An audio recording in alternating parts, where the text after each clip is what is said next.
the topic of our lecture is Neonatal Resuscitation Program, that is also known as NRP.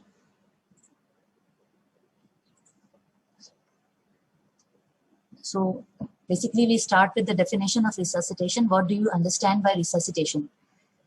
Basically, resuscitation is a series of actions used to assist newborn babies who have difficulty with making the physiological transition from intrauterine to extrauterine life.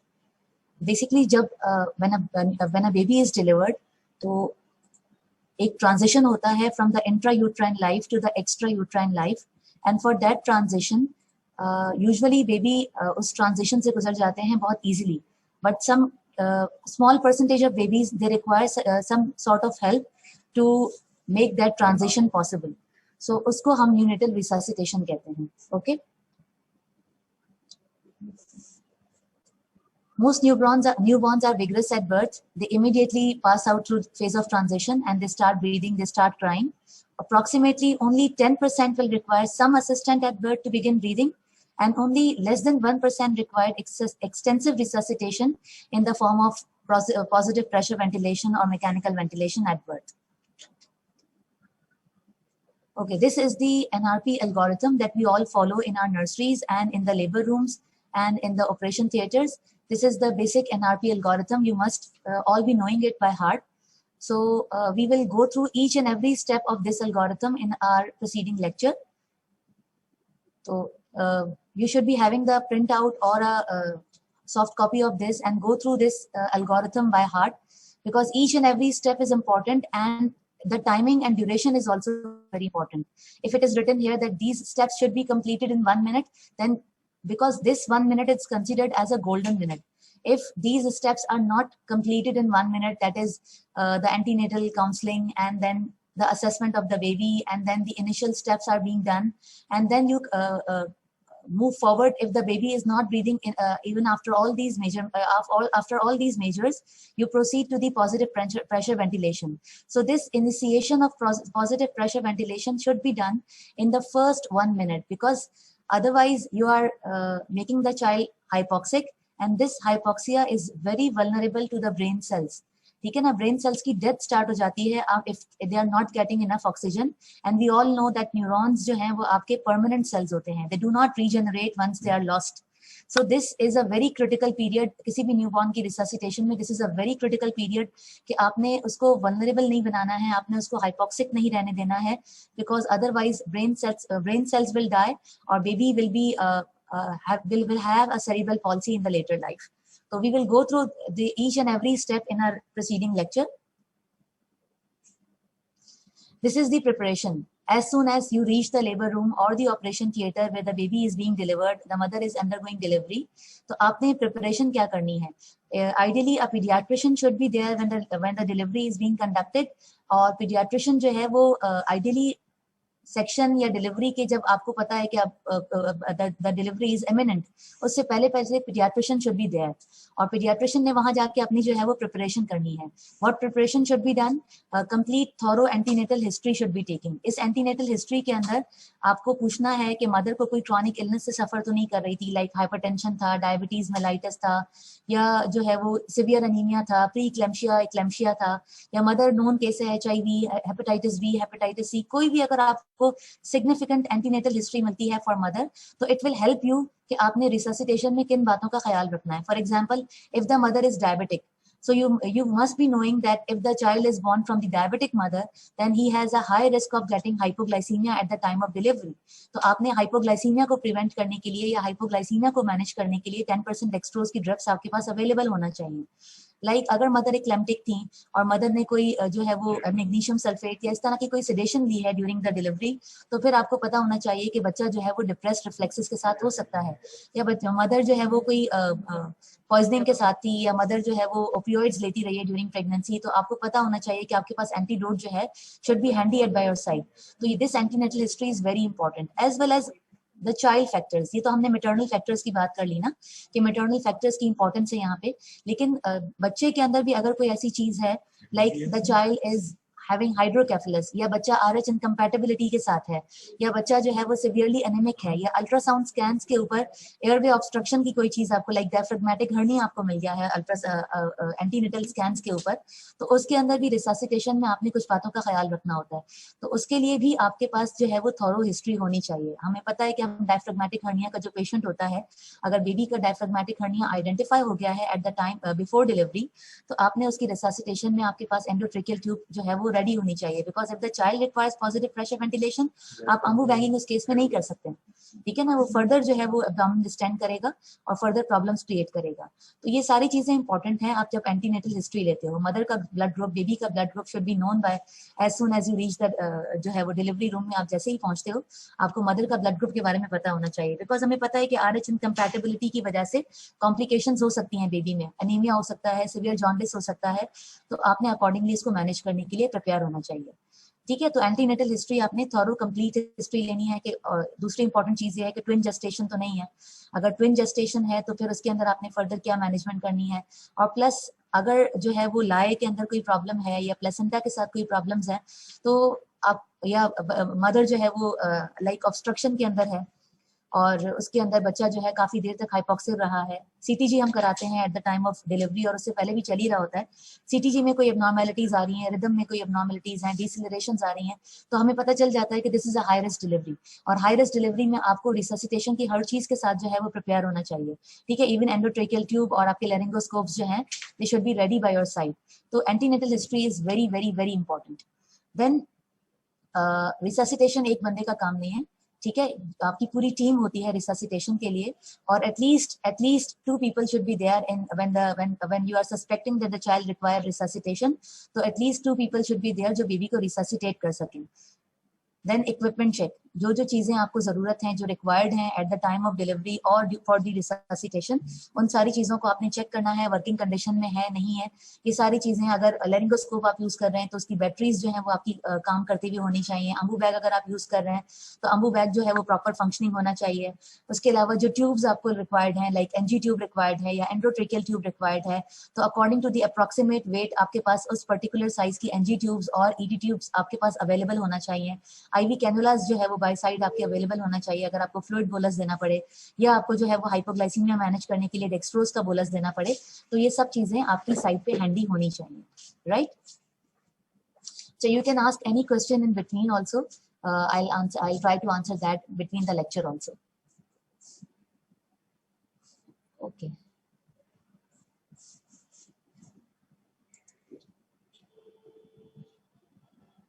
Now, which babies require resuscitation?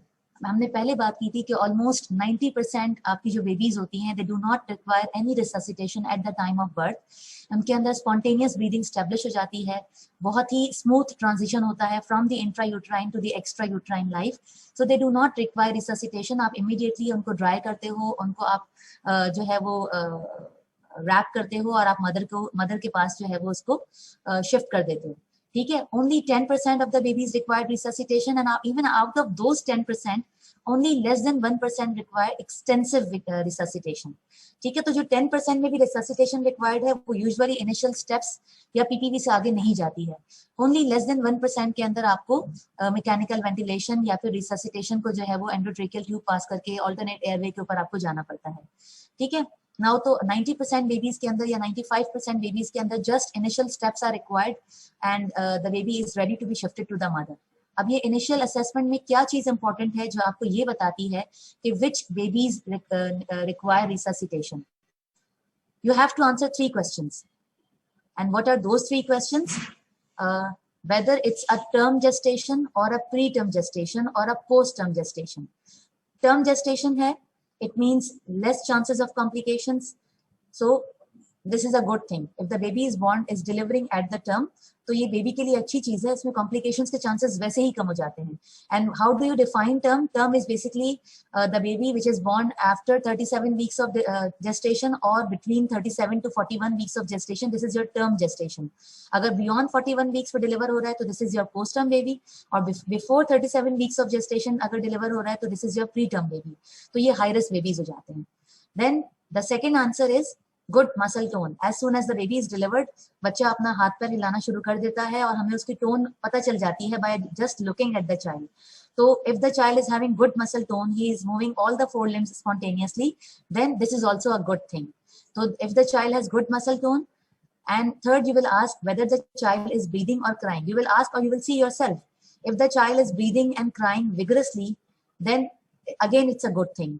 So if the answer to all these three questions, whether it's a term gestation, the baby is having a good muscle tone, and the baby is breathing or crying spontaneously, if answer to all these three questions is yes, then baby does not require any resuscitation, and he should not be separated from the mother and immediately shifted to the mother side for breastfeeding and all, right? So these three questions are very, very important to identify those babies who require resuscitation. So don't forget these three questions: term gestation, good muscle tone, breathing, and crying. Okay?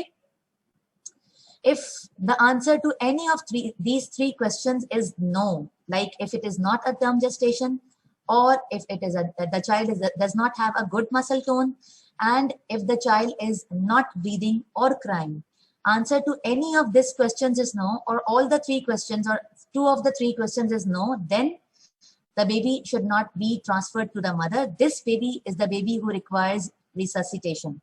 अब वो resuscitation कितना extensive होगा, that only the time will tell, but आपने resuscitation immediately start कर देना है. You don't have to waste the time.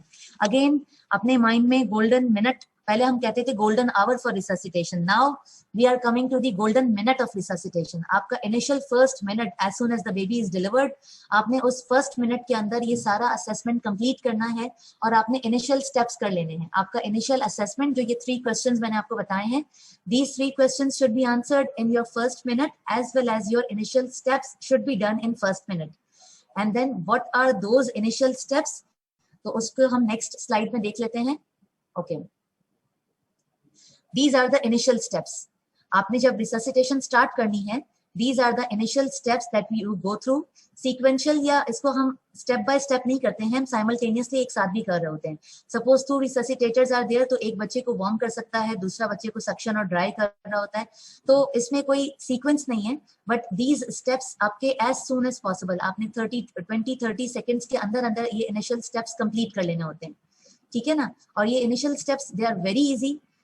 Majority of the babies, जो आपकी 10% babies के बारे में we were saying that they require neonatal resuscitation, उन 10% के अंदर भी majority of the babies जो है वो इन्हीं initial steps के बाद they start breathing by their on their own. उनको further कुछ और required नहीं होता है.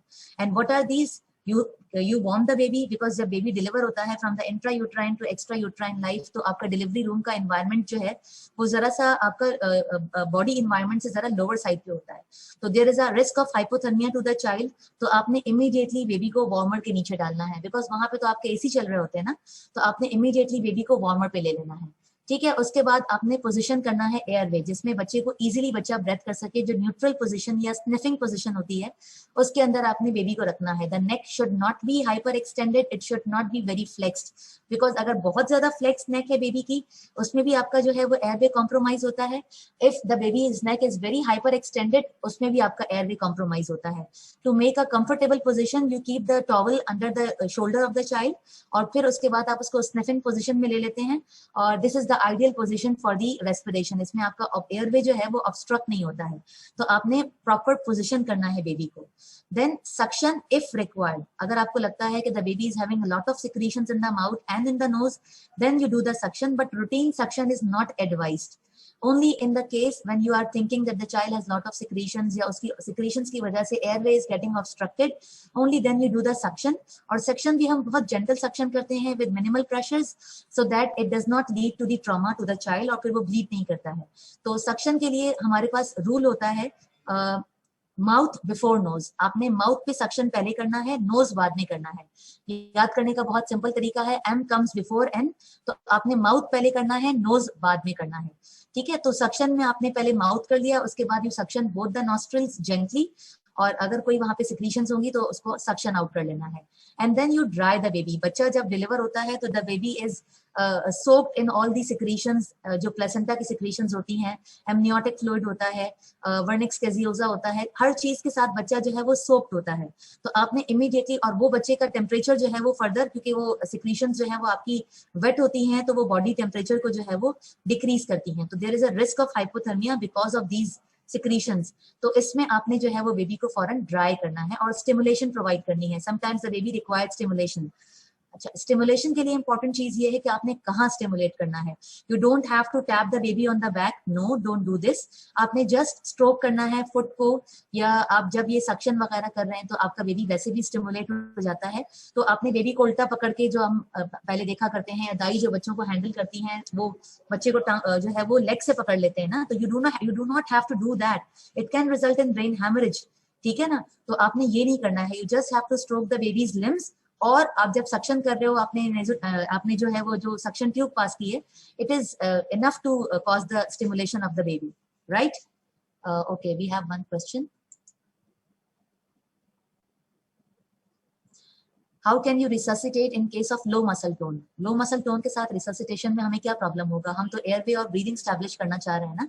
लो मसल टोन है, suppose for any reason, like बच्चा जो है वो अगर under effect of any sedation है, या फिर जो है वो बच्चा जो है वो आपका जैसे स्पाइनल मस्कुलर एट्रोफीज या न्यूरोमस्कुलर प्रॉब्लम्स के साथ बच्चे जो है वो हाइपोटोनिक होते हैं, तो इन दैट केस सक्शन के रिससिटेशन में आपको कोई प्रॉब्लम नहीं होता है.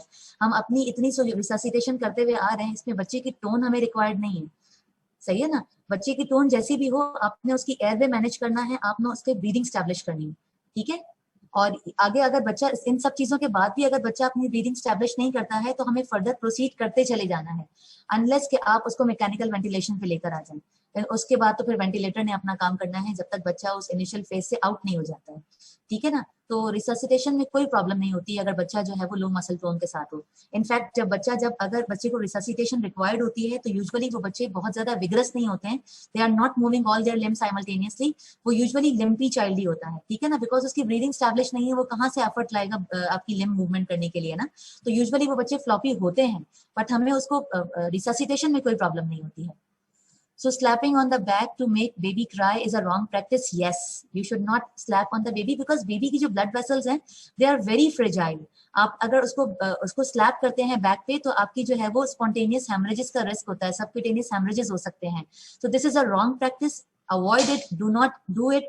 और आपने जस्ट क्या करना है, आपको जस्ट स्टिमुलेट करने का ये मकसद है कि आपने बेबी को जस्ट, अगर बच्चा जो है वो इफेक्ट ऑफ सेडेशन होता है समटाइम्स, अगर मदर को कोई ऐसी ड्रग्स मिल रही होती हैं जिसकी वजह से उसका इफेक्ट आ रहा होता है, या फिर बर्थ एस्फिक्सिया की वजह से, हाइपोक्सिया की वजह से बच्चा जो है वो थोड़ा सेडेट होता है, तो अगर बच्चे ने आपके जरा से स्टिमुलेशन से अगर बच्चा वेकअप हो जाता है, तो आपने उतना ही स्टिमुलेट करना है. ठीक है ना. You don't need to slap the baby because वो हेमरेजेस का रिस्क उसके अंदर हो जाता है because of the fragile blood vessels. Okay.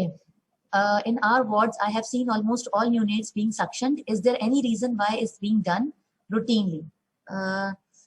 This is more about the institutional practices, but for the algorithm to follow, और जो चीज हमारे पास गाइडलाइंस की फॉर्म में आती हैं, गाइडलाइंस तब बनती हैं जब आप बहुत सारी रिसर्च करते हो और आपने बहुत सारे बेबीज देखे होते हैं कि इसमें 100 बेबीज हमने ले लिए, सपोज कि उनमें हमने सक्शन किया जो कि विग्रस थे. उन बच्चों की बात करें who do not require resuscitation, and 100 babies आपने ले लिए जो कि नॉन विग्रस थे, जिनको resuscitation somewhat resuscitation required थी.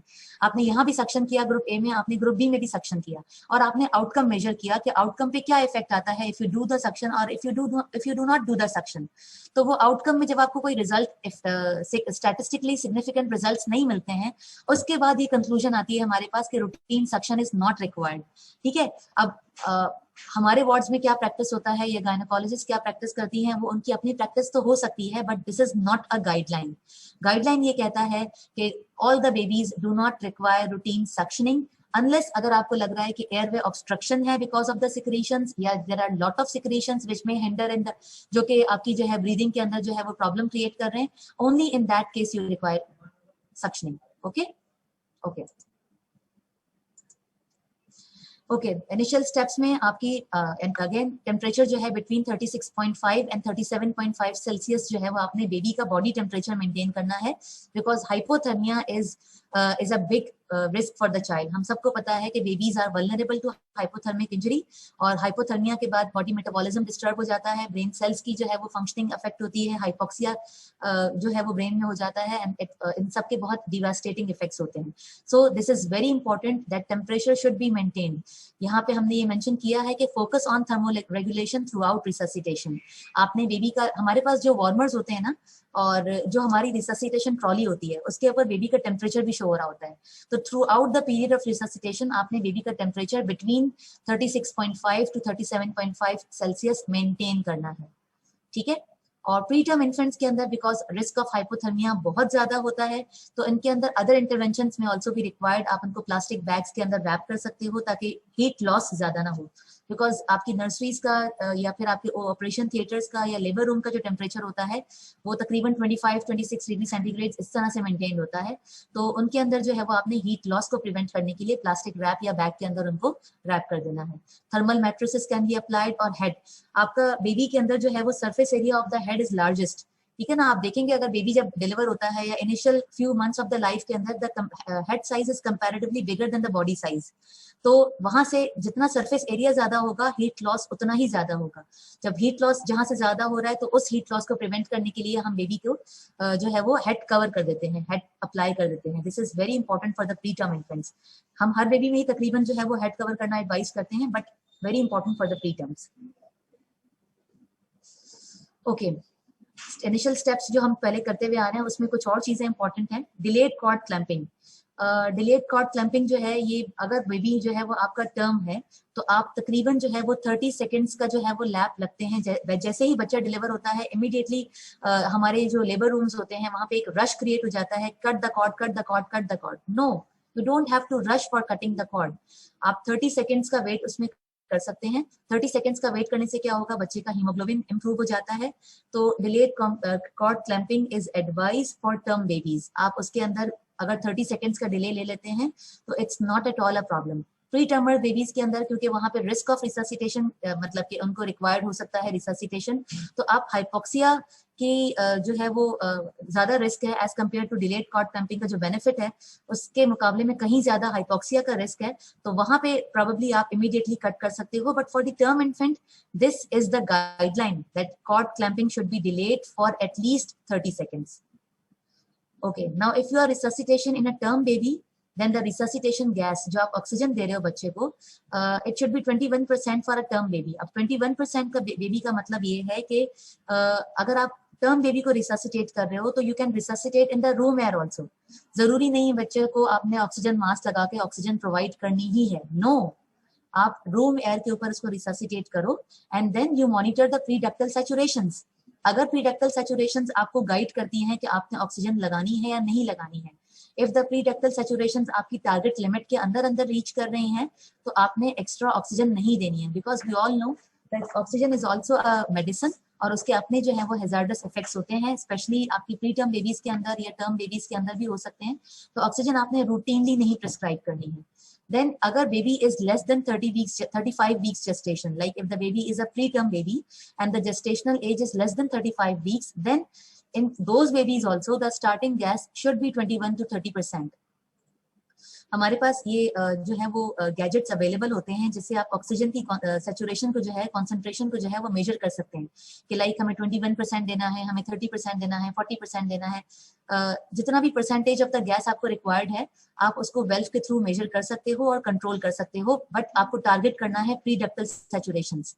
प्रीडक्टल सैचुरेशंस अगर ड्रॉप करती हैं only and in that case you increase the oxygen. अगर आप प्रीडक्टल सैचुरेशंस बच्चा मेंटेन कर रहा है you do not need to give oxygen in the term infant, and if you are giving oxygen to the preterm infant who is less than 35 weeks of gestation, even in that cases 21 to 30% is all that is required.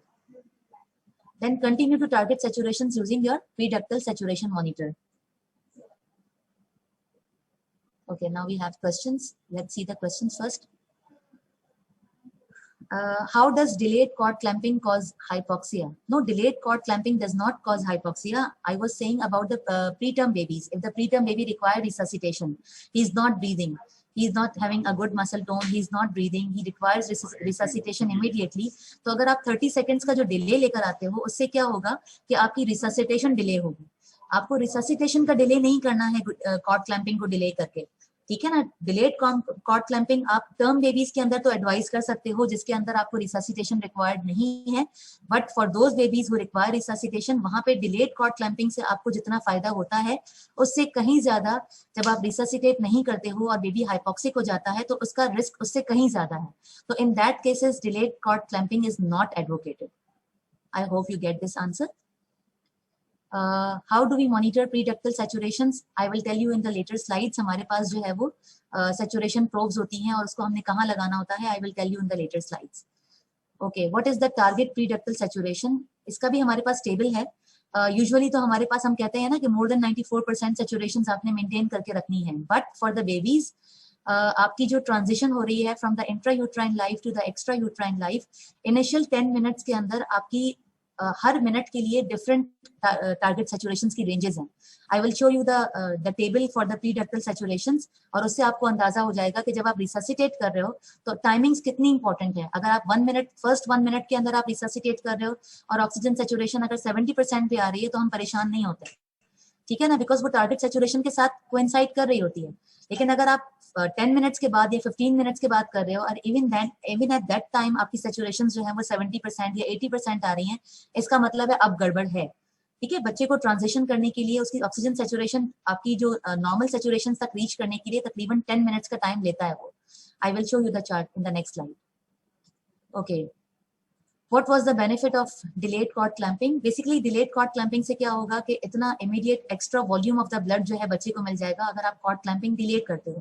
तो this is like you are transfusing the baby। आपने बच्चे को जो है वो तकरीबन 10 ml या 15 ml का blood जो है वो extra transfusion करने का मौका मिल गया। तो बच्चे का hematocrit, बच्चे का जो है वो एनीमिया, बच्चे का जो है वो हीमोग्लोबिन बेहतर हो जाता है। और हम सबको पता है हीमोग्लोबिन कैरीज द ऑक्सीजन, तो इनडायरेक्टली क्या हो रहा है कि आप ऑक्सीजन भी इंप्रूव कर रहे हो, ठीक है। तो हीमोग्लोबिन हेमाटोक्रिट के साथ साथ oxygenation also improves with this delayed cord clamping. Okay, golden minute की हमने पहले बात कर ली थी। Now this is important, the decision to progress initial steps is determined by simultaneous assessment of respirations and the heart rate. Golden minute की जो हम पहले बात कर रहे थे, गोल्डन मिनट है कि आपने इनिशियल असेसमेंट कर ली, इनिशियल स्टेप्स कर लिए, and if the baby is not breathing after the initial steps, baby की breathing establish नहीं हुई है, then you have to start the positive pressure ventilation. This whole process should be completed in 1 minute, which is considered as the golden minute. इससे ज्यादा delay आपने किया तो you are making the brain cells vulnerable to hypoxic injury and the baby will be cerebral palsy in the later life. तो उसको prevent करने के लिए this positive pressure ventilation should be started in the first 60 minutes of the resuscitation. और decision to progress यानी कि आपको कैसे पता चलेगा कि आपके इनिशियल स्टेप्स के बाद now you have to go for the positive pressure ventilation. You have to assess two things, first is the respiration and second is the heart rate. If the heart is less than 100 minute और more than 100 minute, if the heart is more than 100 minute तो आप जो है वो continue कर सकते हैं with the initial steps. लेकिन अगर लेस देन 100 मिनट है, even after the initial steps you go for the positive pressure ventilation. और रेस्पिरेशंस के लिए if the child is having good establish respirations तो आपने positive pressure ventilation पे नहीं जाना है। but if the child is apneic, he is gasping और he or she is having labored breathing, in that case आपको प्रोग्रेस कर जाना है to the positive pressure ventilation. इन दो चीजों पे आपने जो है वो नजर रखनी है। हार्ट रेट तो आप जैसे ही बच्चा रिससिटेशन के लिए आपके पास आता है, इनिशियल स्टेप्स के ऊपर बच्चा जो है वो रिस्पॉन्ड नहीं करता है, आप as soon as possible monitor जो है वो अटैच कर देते हैं, प्रोब्स लगा देते हैं, सैचुरेशन के लिए भी प्रोब लगा देते हैं, हार्ट रेट के लिए भी लगा देते हैं। तो आपके पास जो है वो मॉनिटर के ऊपर हार्ट रेट आना शुरू हो जाता है। तो आपने एवरी टाइम आपकी नजर मॉनिटर पे होना चाहिए, बिकॉज आपको हार्ट रेट आपको गाइड करता है कि आपने फर्दर कहाँ प्रोसीड करना है, किस डायरेक्शन में रिससिटेशन के आपने प्रोसीड करना है। Okay, now what is positive pressure ventilation और कैसे करते हैं positive pressure ventilation? So indications for positive pressure ventilation are if the heart rate is less than 100 breaths per minute or there are ineffective respirations. I have already told you कि आपने दो चीजों पर नजर रखनी है, the respirations and the heart rate. If the respirations are not effective and if the heart rate is less than 100 breaths per minute, only in that case you proceed to the positive pressure ventilation. ठीक है, positive pressure ventilation हम जो है it is given with the help of an ambu bag. I will show you the picture of an ambu bag in the next slide. और initial this is PIP, this is known as peak inspiratory pressure. तो आपने जो inspiratory pressure हमारे set होते हैं उसके अंदर जो है वो आपके पास गॉज अवेलेबल होता है जिसके ऊपर आप प्रेशर सेट कर देते हो। तो इनिशियल प्रेशर, क्योंकि आपने बैरोट्रॉमा नहीं कराना है, अगर मैकेनिकल वेंटिलेशन के लिए प्रेशर आप बहुत ज्यादा रखते हैं तो there is a risk of barotrauma, air leaks होने के चांसेस हैं और न्यूमोथोरैक्स और ये वाले कॉम्प्लिकेशंस होने के रिस्क होते हैं। तो आपने इनिशियल प्रेशर इतना ही मेंटेन करना है, you do not go beyond this 20 to 25 centimetres of water. ये प्री सेट होता है, हमारे जो इंस्ट्रूमेंट्स होते हैं उनके अंदर प्री सेट होता है, ठीक है। And for resuscitation of the preterm baby आपको पीक भी रिक्वायर्ड होती है। Peak is peak and expiratory pressure या पॉजिटिव एंड एक्सपायरेटरी प्रेशर, और ये जो है वो आपको प्रीटर्म बेबीज के अंदर रिक्वायर्ड होता है। अब इस पीक का फायदा क्या होता है, what does this pressure do? Basically जब आप ब्रेथ करते हो, रेस्पिरेशन लेते हो, तो आफ्टर एक्सपायरेशन एल्वेलाई कोलैप्स हो जाते हैं और फिर बच्चा दोबारा से एफर्ट करता है ड्यूरिंग इंस्पायरेशन और एल्वेलाई एक्सपेंड करते हैं, देन अगेन वो कोलैप्स करते हैं, अगेन वो एक्सपेंड करते हैं। तो this takes a lot of energy, ठीक है। अब रिससिटेशन में baby does not have a lot of energy, तो ये प्रेशर क्या हेल्प करता है, it prevent the collapse of the alveoli. ये पार्शियली ओपन रखता है एल्वेलाई को ताकि एफर्ट्स ब्रीदिंग के जो हैं वो बेबी के बेहतर हो जाए। बेबी को जो एफर्ट लगाना पड़ रहा है, जो प्रेशर जनरेट करने के लिए जो उसको प्रेशर लगाना पड़ रहा है, वो प्रेशर आपने उसको आउटसाइड से प्रोवाइड कर दिया है। तो अब एल्वेलाई कोलैप्स नहीं करेंगे, तो बच्चे को जो है वो वर्क ऑफ ब्रीदिंग में इंप्रूवमेंट आ जाएगी। तो प्री टर्म बेबीज के लिए पीक प्रेशर भी जो है वो रिकमेंडेड होता है, and the starting peak pressure is 5 centimetres of water. PIP जो है वो हमारे पास, यानी कि inspiratory pressure was 20 to 25, and if you are resuscitating a preterm baby then 5 centimetres of PIP is also required. Cardiac monitor हम पहले ही attach कर चुके हैं इसके अंदर। देन आपने जब वेंटिलेशन स्टार्ट करनी है, जो आप बैगिंग कर रहे हो, उसका रेट आपने कितना रखना है, 1 मिनट में आपने कितनी ब्रेथ्स बेबी को प्रोवाइड करनी है, तो this should be between 40 and 60 breaths पर मिनट। न्यूबॉर्न्स का जो नॉर्मल रेस्पिरेटरी रेट होता है वो 40 to 60 के दरमियान में ही होता है, तो आपने नॉर्मल रेस्पिरेटरी रेट प्रोवाइड करना है with the help of this positive pressure ventilation. And once you start your PPV, you reassess in every 15 seconds. आपने every 15 seconds के अंदर बेबी को reassess करना है after you started or initiated your positive pressure ventilation. अगर ये positive pressure ventilation आपकी effective हो, you will see a visible chest rise after every breath you are giving. ठीक है ना, आप जब ब्रेथ देते हो बच्चे को तो आपको विजिबल चेस्ट राइज नजर आता है, आपको पता चलता है कि आपने ब्रेथ दी है, वो ब्रेथ इफेक्टिवली ट्रांसफर हुई है आपके लंग्स में और बेबी का लंग्स एक्सपेंड हुआ है। अगर आपकी technique of positive pressure ventilation जो है वो एडिक्वेट नहीं है या प्रॉपर नहीं है, तो बच्चे का चेस्ट राइज नहीं होगा, सैचुरेशन इंप्रूव नहीं करेगी, हार्ट रेट इंप्रूव नहीं करेगा, ठीक है ना। अभी आपने चेस्ट कंप्रेशन स्टार्ट नहीं किए हैं, आप positive pressure ventilation, as soon as you start your positive pressure ventilation, heart rate जो है वो इंक्रीज करना शुरू हो जाता है। तो लेस देन 100 या 100 ब्रेथ्स पर मिनट पे आ रहा था, नाउ जब आप इफेक्टिव ब्रेथ्स प्रोवाइड करना शुरू कर देते हो, हाइपोक्सिया कॉम्बैट हो रहा है आपका, अब आपका हार्ट रेट इंक्रीज करना शुरू करता है। तो उसके लिए इंपॉर्टेंट है कि आपकी इफेक्टिव वेंटिलेशन जब तक नहीं होगी तब तक कोई आपको जो है, जो आपने मॉनिटर अटैच किया है उसके पैरामीटर्स में आपको कोई इंप्रूवमेंट नजर नहीं आएगी, ठीक है। Okay, let's take the questions first. What was the okay, shouldn't it be 60 seconds? ये delayed cord clamping के लिए somebody is asking shouldn't it be 60 seconds? Time lapse है, we have from 30 seconds to 90 seconds का भी lap होता है, but the ideal ये है कि at least 30 seconds it should be delayed and not more than 90 seconds. उससे ज्यादा डिले आपने नहीं करना है, तो 60 seconds तक भी जा सकते हैं। It's not okay. Then the second question is golden minute refer to first minute or first 60 minute? No, golden minute is first 60 seconds or first 1 minute.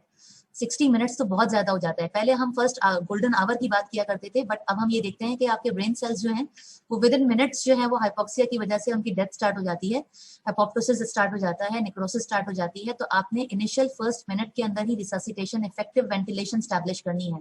हमारे पास की टू सक्सेस है इफेक्टिव वेंटिलेशन। जितना आपका वेंटिलेशन इफेक्टिव होगा उतना आपका hypoxia improve करेगा, जितना हाइपोक्सिया इंप्रूव करेगा उतना आपका ब्रेन जो है उसकी वल्नरेबिलिटी खत्म हो जाएगी। PIP is basically positive और peak inspiratory pressure, ठीक है।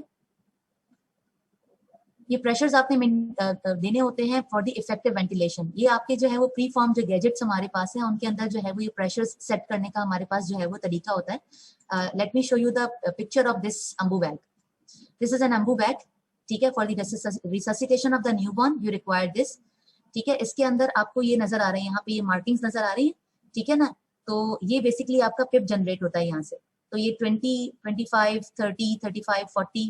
तो इनिशियल जो हम स्टार्ट करते हैं वो हम यहाँ पर इसी प्रेशर के ऊपर रख के बेसिकली ये जो बैग है इसको हमने डिफ्लेट और इन्फ्लेट करना होता है। ठीक है, हम इसको डिफ्लेट करते हैं तो इसके बाद इसको इन्फ्लेट करते हैं तो प्रेशर जनरेट होता है, और वो प्रेशर जो है वो इस गॉज के थ्रू जो है एक्स्ट्रा प्रेशर जो है वो यहाँ वॉल्व लगा हुआ है।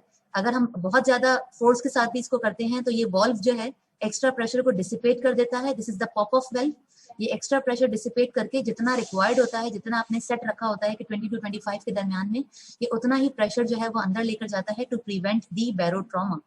ठीक है, और उसके साथ साथ ये आपका यहाँ पे रेजर्वॉयर अटैच्ड होता है। जब बच्चा एक्सेल करता है तो यहाँ पे आपकी जो है वो गैस जमा हो जाती है, एंड देन ये आपकी ट्यूब होती है जो आपके ऑक्सीजन की जो आपकी सोर्स होती है उसके साथ कनेक्ट होती है। ठीक है, तो this is the basically Anbu bag. और इसके आगे यहाँ पर इस जगह पर एक जो है वो मास्क अटैच्ड होता है जो कि जाके बेबी के माउथ और नोज को कवर कर रहा होता है। तो न्यूबॉर्न्स के लिहाज से अप्रोप्रिएट साइज का मास्क आपने सिलेक्ट करना होता है, अप्रोप्रिएट आपने एम्बू बैग सिलेक्ट करना होता है, और आपने एडिक्वेट प्रेशर्स जो है वो प्रोवाइड करने होते हैं इसके अंदर। ठीक है, this is the picture of the Anbu bag. अब मैं आपको नेक्स्ट स्लाइड में ये भी दिखा देती हूँ कि मास्क कैसे पोजिशन करना है आपने। ठीक है, this is the proper positioning of the mask. ये जो पिक्चर आपको शो हो रही है, मास्क का साइज इतना अप्रोप्रिएट होना चाहिए, it should not be touching your eyes, baby की आईज को टच ना कर रहा हो, और प्लस आपकी जो ये चिन है इसके बियॉन्ड ना जा रहा हो। जैसे कि ये स्लाइड में शो हो रहा है ना, it is going beyond the chin. इससे क्या होगा, आपकी इफेक्टिव सील नहीं बनेगी। जब इफेक्टिव सील नहीं बनेगी तो जितना भी आप प्रेशर या ऑक्सीजन के लिए ब्रेथ प्रोवाइड कर रहे हो वो सारा यहाँ से जो है वो जो प्रेशर है, जो ब्रेथ जा रही है वो यहाँ से लीक आउट हो जाएगा। सील नहीं बनेगी तो वो लंग्स तक डिलीवर ही नहीं हो पाएगा, आपकी एयरवेज के अंदर पहुंचेगा ही नहीं, वो सारा यहाँ से डिसिपेट हो जाएगा। तो इसीलिए इफेक्टिव सील बना हुआ होना बहुत इंपॉर्टेंट है। और यहाँ पर जो है ये बहुत स्मॉल साइज का मास्क है, आपके नॉस्ट्रल्स भी ठीक से जो है वो कवर नहीं हो रहे हैं, तो this is not an appropriate size mask, और this is a very large mask. आपकी आईज भी कवर हो रही है इसके साथ, तो इसमें भी इफेक्टिव सील मेंटेन होना बहुत मुश्किल है। ठीक है, तो this is the ideal position of the mask for resuscitating a newborn. This is how you do the resuscitation. ठीक है, ये आपने एम्बू बैग से यहाँ पे इसको आप कफ, ये जो कफ है इसको आप इन्फ्लेट डिफ्लेट करते हो। डिफ्लेट करना होता है, इन्फ्लेट तो उसके बाद वो खुद हो जाता है, आपने जस्ट उसको रिलीज करना होता है तो फिर आपका वो इन्फ्लेट हो जाता है। और यहाँ से ये आपके प्रेशर्स आपने दिए, ये प्रेशर्स आपके पॉप ऑफ वेल्व से जो है वो प्रेशर्स आपके टारगेटेड प्रेशर्स ही अंदर जाएंगे, and then this is the mask. ये जो आपको नजर आ रहा है ये white markings, I hope it's clear. ये मास्क जो है this is the appropriate size mask. बच्चे की position should be like this. ये नॉर्मल स्निफिंग या न्यूट्रल पोजीशन है। The neck is not hyper extended not flexed, ये न्यूट्रल पोजीशन में नेक है इसकी। और ये जो आपने मास्क की सील बनाई है with the help of ENC technique, ये वाला हैंड आपका सी बना रहा है और ये आपका ई बना रहा है। सी से आपने क्या किया है, यहाँ ये वाला हैंड, ये जो सी बन रहा है इस तरफ आपका थंब है, इससे आपने ऊपर वाला पार्ट मास्क का जो है वो कंट्रोल किया हुआ है, और ये वाली फिंगर आपकी जो इंडेक्स फिंगर है, you are controlling the lower part of the mask with it, और इसको आपने इतना इफेक्टिवली प्रेस किया है कि it makes a proper seal, और आपके प्रेशर्स जो है वो यहाँ वहां से जो साइड्स हैं वहां से डिसिपेट नहीं हो रहे हैं। और ये आपने इससे बच्चे के जॉ को हैंडल किया हुआ है। ठीक है, ताकि बच्चे का मुंह जो है वो एक प्रॉपर पोजीशन में रहे, it does not open and close by its own. ठीक है, तो आपने यहाँ से इसके जॉ को स्टेबलाइज किया हुआ है बेसिकली। ठीक, then now techniques for achieving effective ventilation. Suppose you start your positive pressure ventilation, still the heart rate is not rising और आपका जो है वो chest rise भी नहीं हो रहा है, तो in that case you have to do the maneuvers which are remembered with the name of Mr. Sopa.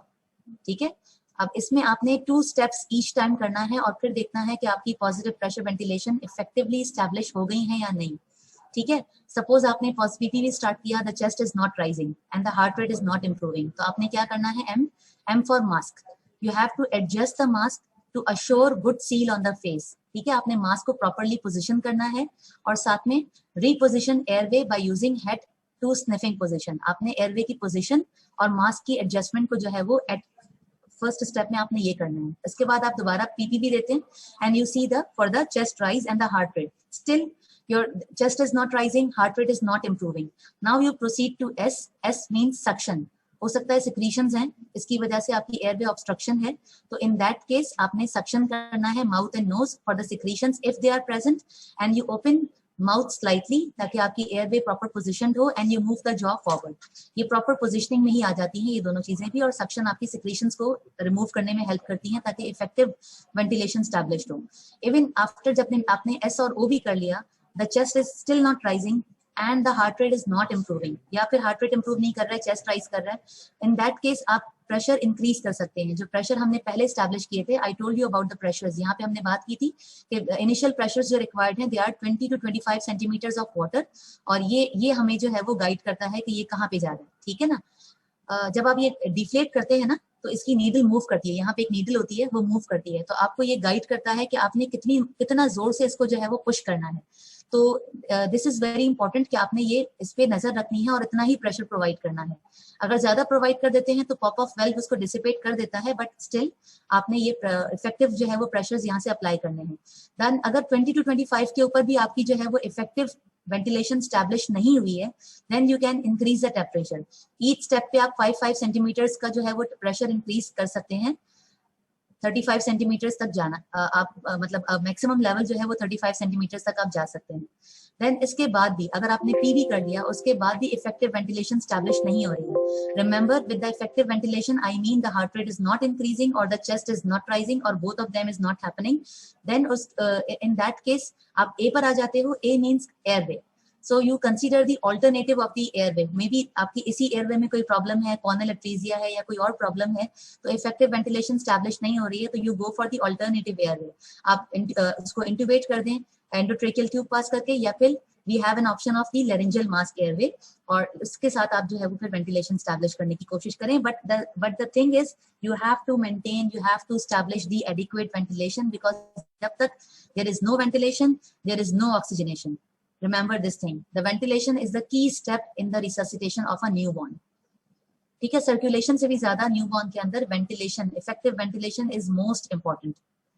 Okay, this is the advanced airway जिसकी हम बात कर रहे थे, कि अगर आपने ऑल्टरनेट एयरवे पे जाना है तो आपने जो है वो उसके ऊपर, अगर आप एक स्टेप पर आ गए हैं, लाइक हमने ये सारी चीजें कर ली हैं, still effective ventilation is not established, अब आपको है वो प्रॉब्ली चेस्ट कंप्रेशन रिक्वायर्ड होंगी, तो उसके लिए आपने ऑल्टरनेट एयरवे पे जाना है, या अगर आपकी इसके साथ स्टैब्लिश नहीं हो रहा है तो आपने ऑल्टरनेट एयरवे पे जाना है, और फिर हम एंडोट्रेकियल ट्यूब या फिर लेरिंजियल मास्क एयरवे, दोनों में से जो ऑप्शन अवेलेबल हो आपके पास या जिसकी एक्सपर्टीज आपके पास अवेलेबल हो, उसके ऊपर यू कैन प्रोसीड।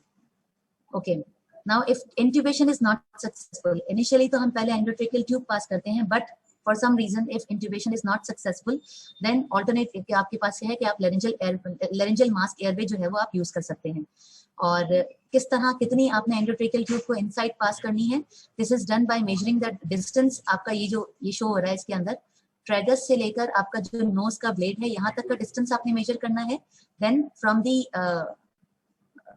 ये डेप्थ ऑफ इंसर्शन जो है वो आप टेबल से भी देख सकते हो, या तो आपने ये वाला मैन्यूवर करके सेंटीमीटर्स में आपके पास आ जाता है, या फिर ये जो आपके पास एंडोट्रेकियल इंसर्शन की जो डेप्थ है कि कितना ट्यूब आपका अंदर होना चाहिए, ये डिफरेंट जेस्टेशन एज के लिए और डिफरेंट वेट्स के लिए हमारे पास डिफरेंट साइजेस अवेलेबल हैं। ठीक है, if the baby is like preterm है, 23 to 24 weeks of gestation है, and he is weighing only 500 to 600 grams, then 5.5 हम जो है वो जो insert करते हैं अंदर वो 5.5 जाते हैं, and then you go on like this। ये टेबल अगर है आपके पास तो इस टेबल के थ्रू आप डेप्थ ऑफ इंसर्शन जो है वो कैलकुलेट कर सकते हो।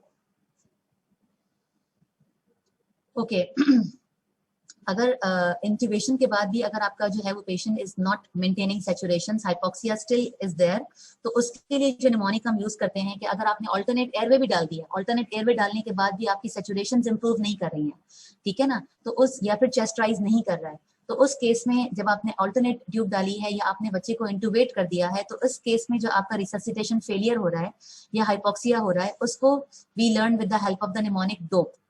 डोप मीन्स डिसलॉज और डिस्प्लेस ट्यूब। ये जो डी आपका यूज हो रहा है, आपकी ट्यूब जो आपने डाली है इट हैज बीन डिस्प्लेस्ड और dislodged. O is for the obstruction because of the secretions, mucus plugs. अगर आपकी ट्यूब में कोई ऑब्स्ट्रक्शन आ गई है तो आपको, या फिर वो किंक हो गई है फॉर एनी रीजन, तो वो ट्यूब ऑब्स्ट्रक्ट होगी, उसके थ्रू आप जितना भी गैस पास करें वो नहीं पास करेगी, बियॉन्ड नहीं जाएगी, तो ऑब्स्ट्रक्शन के लिए आपने देखना है। Then P is the pneumothorax, ठीक है ना। हो सकता है कि इंट्यूबेशन करने के दौरान आपने जब पॉजिटिव प्रेशर वेंटिलेशन दिया तो प्रेशर्स बहुत ज्यादा ट्रांसफर हो गए, बहुत ज्यादा ट्रांसमिट हो गए, तो बैरोट्रॉमा हो गया, and barotrauma results in the pneumothorax. जब न्यूमोथोरैक्स हो जाएगा उस केस में भी इफेक्टिव चेस्ट राइज नहीं होगा, ठीक है, तो न्यूमोथोरैक्स को देखने के लिए you can get an X-ray, या फिर आप एयर एंट्री सुन सकते हो, दोनों साइड्स ऑस्किलेट कर देख सकते हो कि किस साइड पे आपको एयर एंट्री जो है वो रिड्यूस्ड मिल रही है। ओके और या फिर आप जो है वो फिर उसके साथ साथ परकशन कर सकते हो, ऑस्कल्टेशन कर सकते हो, न्यूमोथोरैक्स की सारी फाइंडिंग्स आप आइडेंटिफाई कर सकते हो on the clinical examination also, और radiologically it can be proven with the help of an X-ray. ठीक है, E is for the equipment failure, maybe आपने जो वेंटिलेटर अटैच किया है या जो डिफरेंट जो आपकी इक्विपमेंट्स आपने यूज की हैं, या आपका जो सैचुरेशन मॉनिटर है उसी में कोई गड़बड़ है इसीलिए वो जो है वो शो नहीं कर रहा है, तो आपने इक्विपमेंट चेक करना है। ठीक है, तो this dope mnemonic is used after the alternate airway, and that Mr. Sopa mnemonic is used when you are using the PPV for the ventilation। ठीक है, जब आप पॉजिटिव प्रेशर या एम्बू बैग के साथ वेंटिलेशन कर रहे हो, तब अगर आपकी इफेक्टिव वेंटिलेशन स्टैब्लिश नहीं हो रही है, तो remember mister SOPA. And if you are using alternate airway or the endotracheal tube or the laryngeal mask airway, in that case, if the ventilation is not improving and the resuscitation is not effective, in that case, you have to look for the dope, signs of dope। आपने dope के लिए check करना है इसको। Okay, let's take the questions first. Last 2 points of PPV slide दोबारा explain कर देती हूँ मैं। And the second question is chest compressions should be done before or after we create an alternate airway. Ideally for neonatal resuscitation, जब आप chest compression start कर रहे हो तो आपके पास alternate airway होनी चाहिए। आपने endotracheal tube ideally pass कर देनी है। This is for the ideal condition what guidelines tell us। हमारे यहाँ हमने बहुत देखा होगा कि एम्बू बैग साथ साथ चल रही होती है और chest compression भी साथ साथ हो रही है। This is the routine practice, but these are not the guidelines. Guidelines कहती हैं कि establish the airway first and then start the chest compressions. Okay, last 2 points of the PPV slide. Wait. Assisted ventilation at rate of 40 to 60 breaths per minute। ये हम जो Ambu bagging कर रहे हैं वो हमने 40 to 60 जो हमने रेट रखना है उसका 1 मिनट के अंदर एटलीस्ट 40 to 60 ब्रेथ्स के दरमियान ब्रेथ्स डिलीवर होनी चाहिए। ठीक है ना, तो ऐसा नहीं है कि आपने एक ब्रेथ देने के बाद जो है वो बहुत ज्यादा आप वेट करते हैं। ठीक है, आप एक ब्रेथ देते हो उसके बाद आपने इस तरह से हमें बेसिकली अगर हम इसको 40 to 60 अगर रिमेंबर करना मुश्किल होता है ना, तो हम क्या करते हैं, ब्रेथ देते हैं, then we count 2 3 and then again we give breath. So breath 2 3 breath 2 3, तो आपकी 2 सेकंड्स 3 सेकंड्स के अंदर तकरीबन जो है वो 2 सेकंड्स में एक ब्रेथ आपकी डिलीवर हो रही होती है, या लेस देन 2 सेकंड्स आपकी जो है वो ब्रेथ डिलीवर हो रही होती है। ब्रेथ 2 3 ये करते जाते हैं और हम ब्रेथ देते जाते हैं, तो जो रेट स्टैब्लिश हो जाता है दैट इज अराउंड 40 to 60। ठीक है, तो ये इस तरह से हम स्टैब्लिश करते हैं। और आपने जब एक मरतबा पीपीवी स्टार्ट कर दिया है तो उसको रीअसेस इसलिए करना है बिकॉज अगर आपका चेस्ट राइज नहीं हो रहा है या हार्ट रेट इंप्रूव नहीं कर रहा है तो आपने मिस्टर सोपा पे चले जाना है। तो रीअसेसमेंट जो है वो आपकी एवरी 15 सेकेंड्स चलती रहनी चाहिए। ठीक है, okay, now coming to the chest compressions, very important step in the neonatal resuscitation, आपने chest compression start कर देनी है if indications क्या है, heart rate is still 60 beats per minute या below 60 beats per minute in spite of 30 seconds of effective PPV। ये effective PPV को नहीं भूलना है। अगर positive pressure ventilation effective नहीं है, chest rise नहीं हो रहा है उसके साथ आपका, तो आपने इसका मतलब है कि ventilation का step ही ठीक से नहीं किया है। जब ventilation का step ठीक से नहीं होगा तो इसका मतलब है heart rate कैसे improve करेगा, heart rate will not rise in that case, वो कम ही होता जाएगा। तो effective ventilation establish करना is the foremost strategy। और उसके भी अगर 30 seconds के बाद अगर heart rate is not improving, it is not coming above 60 beats per minute, तो आपने immediately चेस्ट कंप्रेशन स्टार्ट कर देनी है। और जब आप चेस्ट कंप्रेशन स्टार्ट कर रहे हो तो जो ऑक्सीजन गैस का हमने जो इनिशियल वो रखा था, सैचुरेशन रखी थी, प्रेशर्स रखे थे, वो इनिशियली 21 to 30% के दरमियान रखे थे। अब इस केस के अंदर you have to increase the oxygen to 100%। अब आपने सब चीजों को जो है वो मैक्सिमम में ले लेना है। आपने ऑल्टरनेट एयरवे भी डाल दी है, आपने ऑक्सीजन भी इंक्रीज करके 100% पे ले ली है, और उसके बाद आपने चेस्ट कंप्रेशन स्टार्ट कर देना है with the help of 2 thumb technique. ठीक है, this is the recommended technique. जो फिंगर्स वाली टेक्निक है या बकिया टेक्निक्स है उनको हम न्यूबॉर्न्स के अंदर the effective technique and the most important and the जो रिकमेंडेड टेक्निक है वो यही 2 थंब टेक्निक है। ठीक है, okay, 2 thumb technique is recommended once airway secured, switch to head of the bed। आपने जो chest compression provide करनी है आप head end पे, ये आप देखें जो पिक्चर नजर आ रही है, this is the head end of the child, और यहाँ पे आपका जो chest compression दे रहा है, the person who is giving the chest compression is standing at the head end of the child। तो इसीलिए हमने alternate airway डाला था। पहले क्या था कि वो अम्बू बैग चल रहा था, अम्बू बैग तो अभी भी है, बट अब जो अम्बू बैग जो जा रहा है वो मास्क के थ्रू नहीं जा रहा है, ये alternate airway, this is an endotracheal tube। ये एंडोट्रेकियल ट्यूब के through the second person is giving breaths and the first person is giving the chest compressions. ठीक है, तो ये पोजीशन होनी चाहिए। This person is at the side, ये side पे आ जाता है and the person who is giving the chest compressions is on the head end of the child. तो इस तरह से फिर आपने चेस्ट कंप्रेशंस और वेंटिलेशन को सिंक्रोनाइज्ड करना होता है। ऐसा नहीं है कि अब आपने चेस्ट कंप्रेशन स्टार्ट कर दी है तो आप वेंटिलेशन को भूल जाएं। नो, आपकी दोनों चीजें सिंक्रोनाइज्ड होनी चाहिए।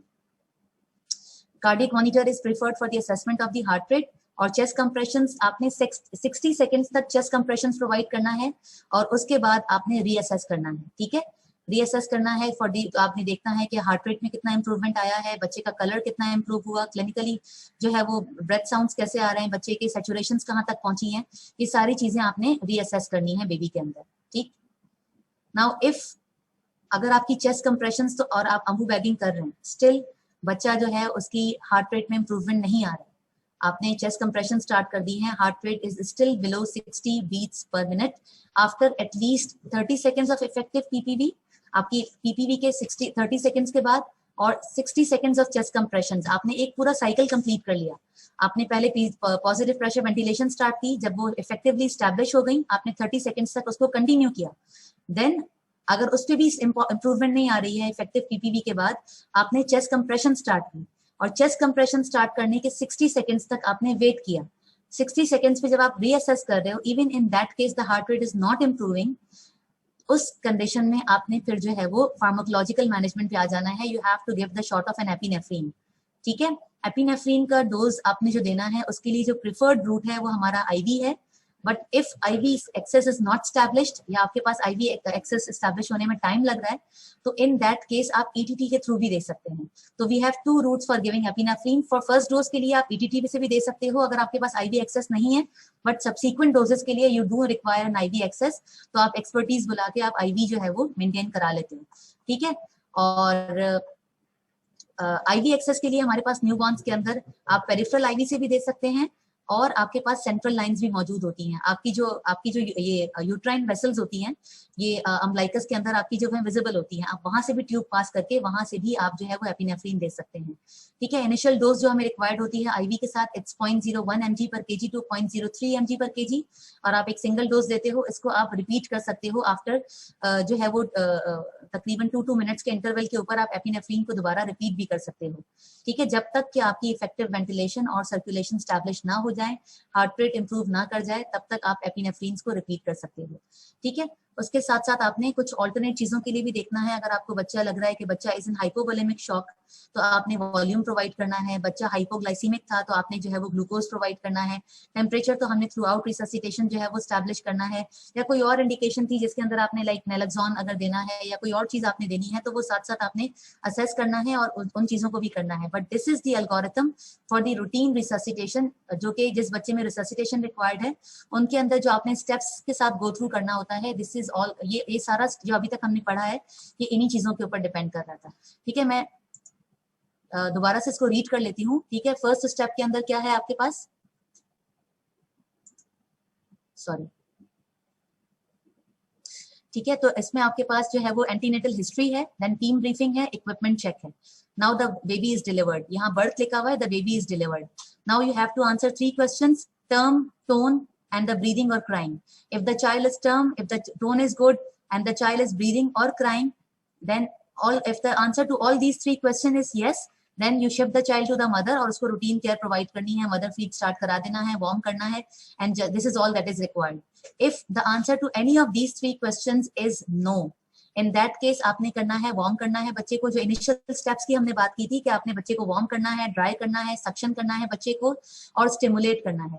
ये सारे इनिशियल स्टेप्स करने के बाद भी अब आपका क्वेश्चन है कि बच्चा जो है उसकी ब्रीदिंग कैसी है और हार्ट रेट कैसा है। 2 सवालों के आंसर आपने इस स्टेप पे देने हैं।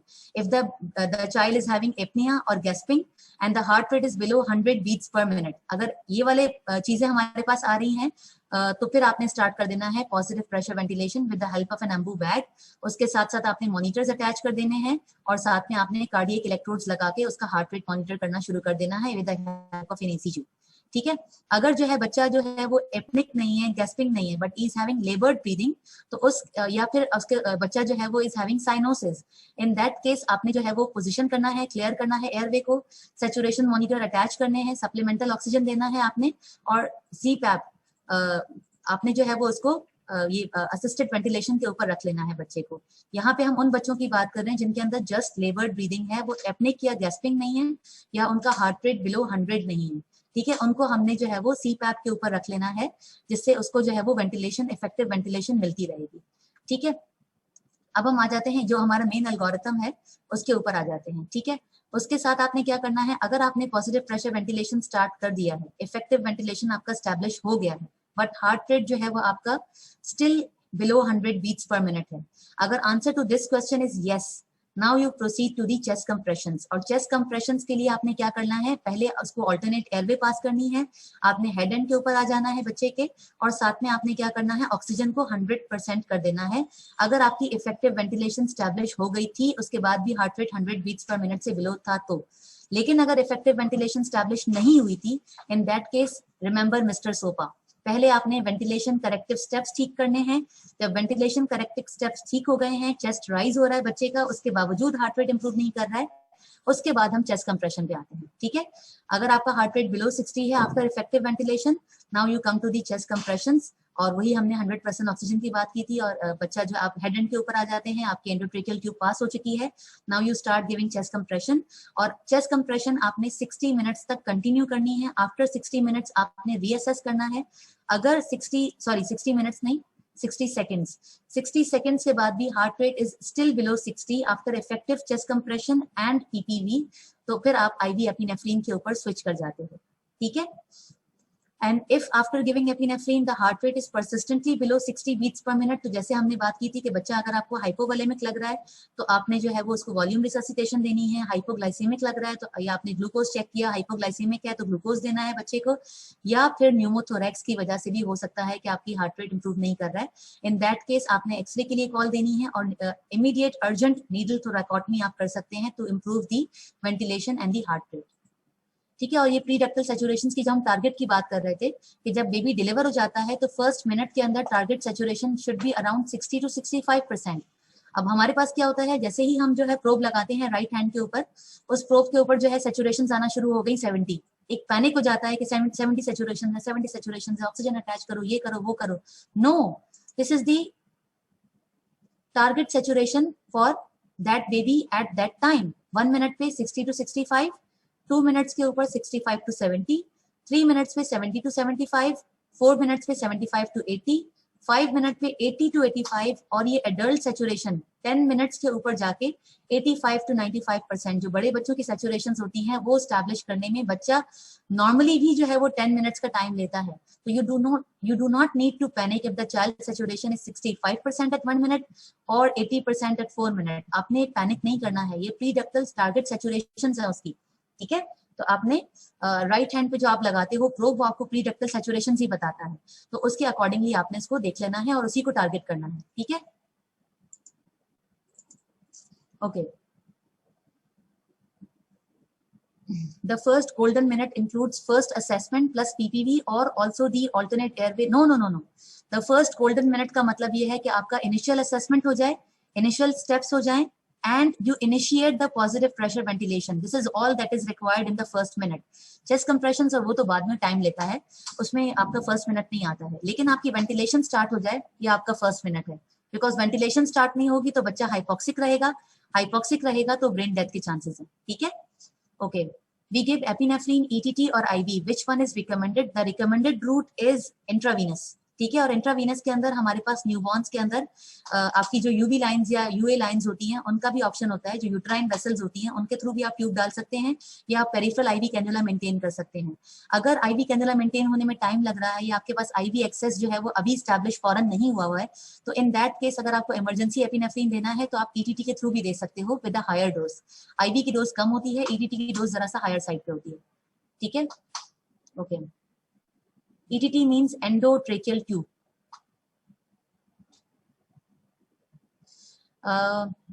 Chest compression started when we see chest rise, but no increase in heart rate. Yes, इसका मतलब ये है कि इफेक्टिव वेंटिलेशन हो गई है because chest is rising but heart rate is not improving.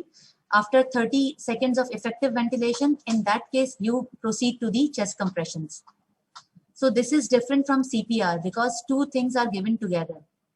How it is different from the CPR? CPR के अंदर आपकी सारी स्ट्रेटेजी जो है वो चेस्ट कंप्रेशन और आप जो है वो बैगिंग एक साथ स्टार्ट करते हो. स्लाइटली डिफरेंट है. यहाँ पे आप वेंटिलेशन पहले स्टार्ट करते हो, then you proceed to the chest compression because ventilation के साथ न्यूबॉर्न्स का हार्ट रेट इंप्रूव हो जाता है.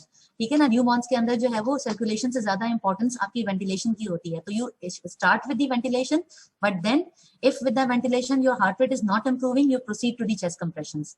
Any other questions? Now I hope this is clear for you all. If there are no questions, then we end our discussion here. Thank you very much.